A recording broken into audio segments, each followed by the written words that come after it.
Now, Roger Hallam is a co-founder of Extinction Rebellion, Burning Pink, and Insulate Britain. He's going to talk about our duty at this time. He will share with us the Insulate Britain campaign, their shift towards a bread and butter campaign that employs a rapid mobilization model, as well as an update on high-level civil disobedience campaigns happening around the world. All right, Roger. Yeah, hi. Hi. Am I going for about 20, 25 minutes or something? I can't remember. 25, 30 minutes. Wow, that's a lot. Okay. Hi, everyone. Thanks very much for coming along. Thank you, Dixon. Was great. And yeah, as I always say, like I'm only talking in my own capacity, so don't need to panic. It's only me, and I'm not employed by anyone. I don't have an official position in the Extinction Rebellion. I was sacked, so I can say what I like, and so I am. Yeah, I've just been involved in probably one of the most intense 4 weeks of my life doing the promotion of Insulate Britain, which has been in the headlines almost every day in the UK. So I'm going to sort of like talk about that a little bit, but the more that I do this work, like the more I realize it's all about telling the truth, and it's all about acting in the truth, which is sort of convenient because that was the founding principle of Extinction Rebellion. So I'm going to tell you some truths as I see them, and maybe they're wrong, but this is what I think Extinction Rebellion is set up to do, right? To tell the truth and act as if the truth is real. So here's the first truth, right? The first truth is that Australia is done.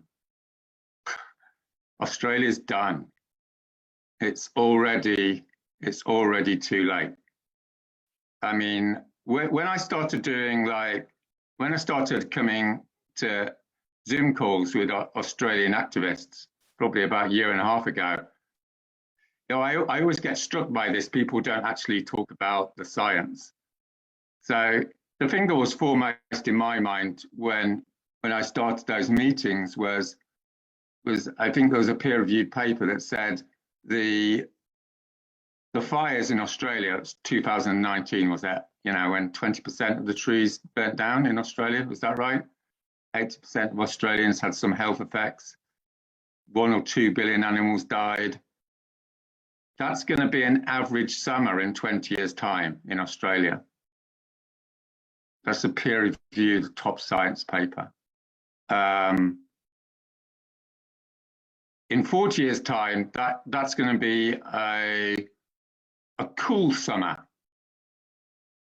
So you know what these papers do, right? These papers always drive me mad because then I'm going like, what the fuck does that mean? Well, we know what it means, right? It means that Sydney is going to be evacuated in the next decade or two. That's the reality for Australia. Australia is not the lucky country. Australia is the dying country, isn't it? That's the truth. That's where we're at. The critical decade was 2010 to 2020, as the UN said. There's not endless critical decades. I mean, I've got friends in California. They know the score, right? 3 years ago, there was a catastrophic forest fires in California. 2 million acres burnt down. The greatest forest fires in hundreds of years. The following year, 4 million acres burnt down. 4 million acres, that's 4% of California. Go and look at the graph, right? By the end of this decade, it'll be 10, 15, 20% of California is going to be burning down. They're already moving out of Los Angeles. Everyone knows California is going to have to be evacuated. The rich people will go first, and the people who have no part will be the ones that suffer most. It will be the most, what we're engaging here is the most catastrophic act of injustice in human history. That's what's going on. That's the truth. In the paper, The Future of the Human Niche. Roger is back. Hello, Roger. Keep going.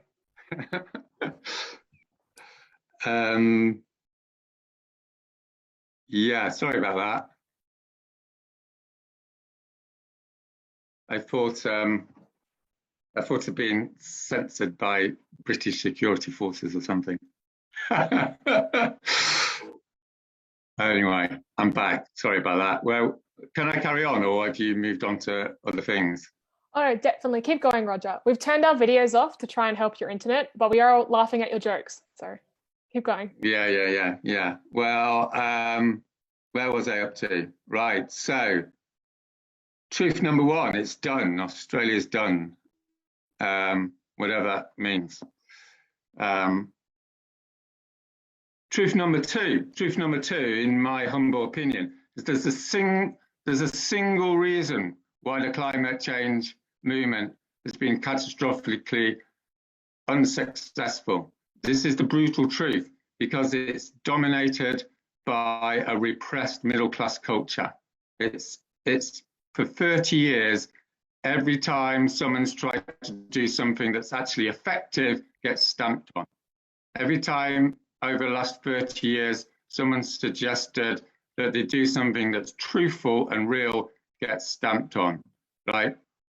Let me just two. I haven't got a problem with middle class culture, by the way. Like, my mother was like a Methodist local preacher, right? I like being nice, but nice doesn't work when you're dealing with genocide. It just doesn't work. That's the way it is. You know, that's 2021. In other words, repression doesn't work, displacement doesn't work. These are the key mechanisms in which a culture which is descending into moral depravity tries to avoid responsibility. Displacement and repression. What does this displacement look like? Displacement looks like this, right? You have a meeting and you read out an acknowledgement statement, right, about the terrible things that have happened to Indigenous people in Australia. It's a displacement activity because acknowledgement is not appropriate. At a time of genocide, only resistance is appropriate. You don't go to the gates of Auschwitz to acknowledge Auschwitz, right? You tear the thing down. You go into resistance. That's what displacement is, right? And what we're seeing in the middle class climate movements around the world is this desperate attempt to appear radical through virtue signaling, through displacement activities, through words, because everyone's terrified of the elephant in the room. The elephant in the room is there's no other alternative other than civil resistance at this moment in time. That's probably why you're on this call, because either consciously or unconsciously, you know it's the end of the line. And what I'm trying to communicate, and what I've been trying to communicate for a while, and it's happening now, is that the biggest challenge to me and to you and to all the people around the world is it's entirely possible to win. It's entirely possible for the 37 people on this call to change Australian history. That's the biggest repression here, is the idea we're powerless. Absolutely not, right? In the last 2 months, we've seen a few people grab the headlines of their countries with hardly any money, hardly any resources. And they've done it through the power of their fearlessness, right? By stopping being nice. And what does this look like? Like, I think there's several interlocking elements that I'm seeing around the world. The first one is A small group of people have to do what it takes. They have to separate off. They have to stop compromising. They have to stop doing consultations. A small group of people have to come up with the idea of acting in the truth and not compromise. That's what happened in Australia when the people went to prison. They stopped compromising. And this always takes place when a small group of people make that step. A small group of people decide they're going to change history. There's nothing democratic horizontalist about this, right? It's about living and speaking that truth. And the whole of our history is full of people doing this. Go and look it up, right? The suffragettes didn't ask permission, you know? The gay rights activists didn't ask permission. No one asks permission. They go and do it. The second thing is it has to be massively transgressive. That's how you change history, by being massively transgressive, right? What does that mean? It means that you go into the public sphere and expose the implicit violence of that society, of your society, of Australian society, the obscene hypocrisy, the genocidal intent, the treasonous betrayal of the Australian government. And you know you're being successful because they'll bang you up.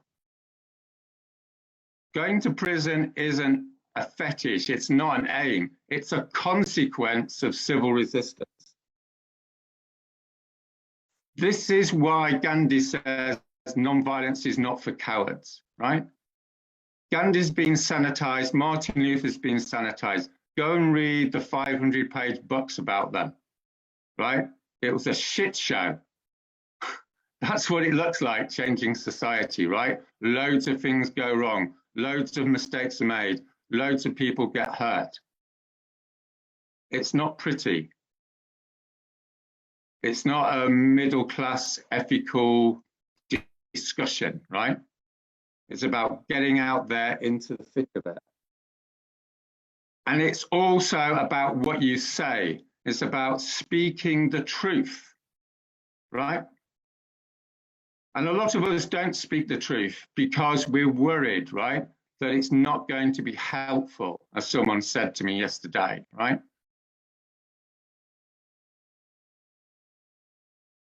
I was on the front page of the London papers yesterday. Do you know what the headline was? The headline was, Roger Hallam wants to, quote, let people die. Because I told the truth that some people, if they're in ambulances, are not going to get through.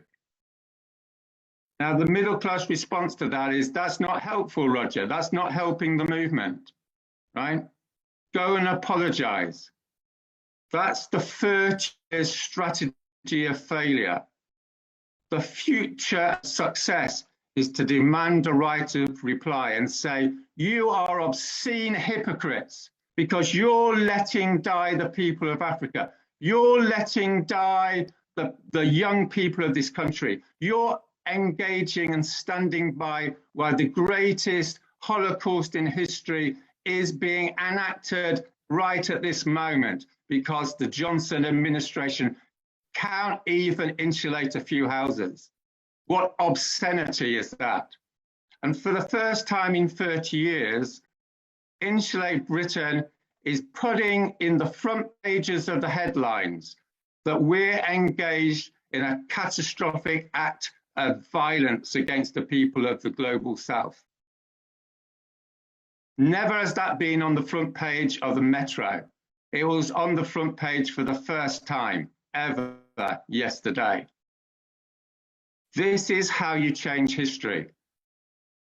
Insulate activists are not taking it lying down. They're not answering the questions. They're not being polite. They're pushing that obscene reality into the face of the interviewers.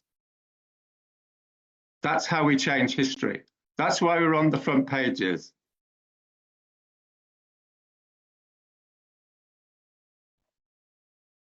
You've got to mobilise.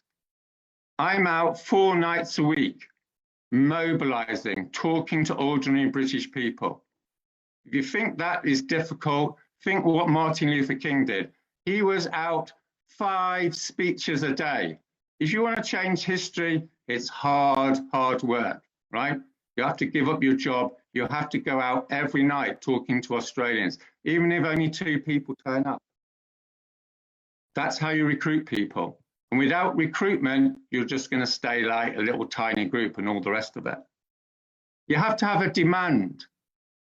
You have to have a demand which is about society now, everyday bread and butter issues.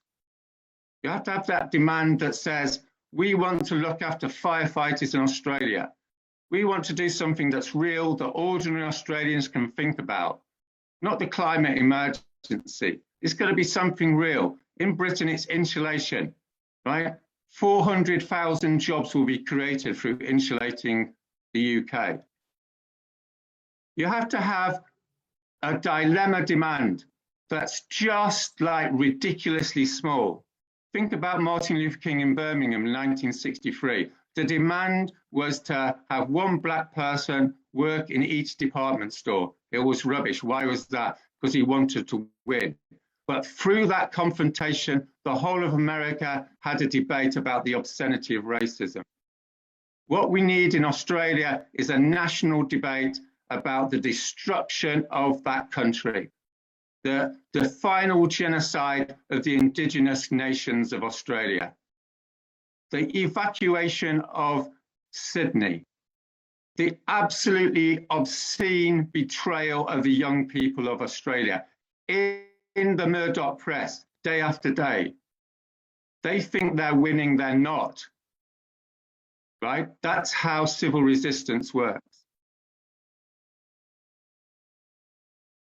Let me say something about white supremacy, right? Let's go into the heart of one of the main reasons we people aren't stepping into resistance, because there's this narrative that as soon as people of privilege step into resistance, they're racist. They're not in solidarity. Total bullshit, okay? Number 1, what do you expect privileged people to do? What do you expect them to do? Use their privilege to go into resistance. It's a no-brainer. Number 2, let's expose the obscene lie that people of colour, people that are oppressed, the poor, those that are subject to tyranny, right through history, how have they resisted? Through civil resistance, through putting themselves in harm's way, because they're already in harm's way. Okay, let's expose what's going on here. This guilt trip is an act of cowardice by people of privilege against other people of privilege to prevent effective resistance in 2021. Right? It's a middle-class repressive routine. What we have to do is to rebel on the basis of our own culture, our own humanity, and our own lives, right? I'm not in rebellion against the British government because of what's happening in Africa. I can't speak for Dixon. I'm not trying to save Africa. It's not a white saviour routine, right? I'm in rebellion against the British government because I want to save my own kids. I want to save my farm. I can't grow on my farm because of extreme weather and I can't take the risk. I'm in rebellion against the British government because I'm part of a 1,000-year indigenous radical British tradition, which has stood up to tyranny and oppression, and my ancestors lived and died for the liberties that I enjoy. And over my dead body, will we lose those liberties? Will we lose those freedoms? Will we destroy that 1,000 years of struggle that produced a semi-decent society, right? 50 miles from where I live are the Welsh valleys. In the 1930s, Welsh working class socialists went to Spain to fight the fascists, right? They didn't buy into a vulnerability culture. They went to Spain not because they were going to win, but because it was the right thing to do. That's my culture. That's where I come from. And everyone on this call has to decide what your culture is, right?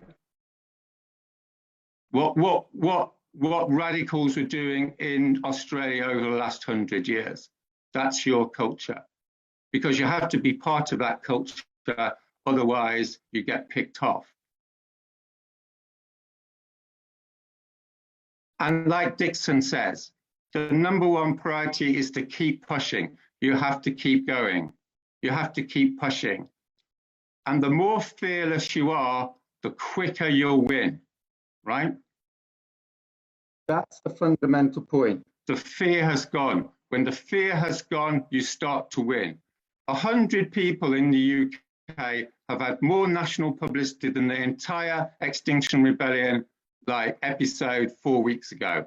Why? Because their fear has gone. They haven't stepped down, right? The people who stepped into Insulate Britain and blocked the motorways, the deal was you go and do it 3 times, you get put into prison and you're there for a week. What we find now is the British state is saying, we are going to come after you, right? We're going to take your houses. We have an injunction. We're going to take your savings. We're going to put you into prison for 2 years. That's what the British state is saying to those 100 people. What's the response? You know what the response is? Bring it on, right? Because the fear has gone. That's why we're changing history in the UK at the moment, because the fear has gone. That's it. I'm stopping a little bit early. Have I got another 4 minutes? You do, but we can That's stop. it. I haven't got anything else to say. You know, I'm not an orator. I'm just banging something out. I think you are an orator, but I've seen your television interviews. They're very good.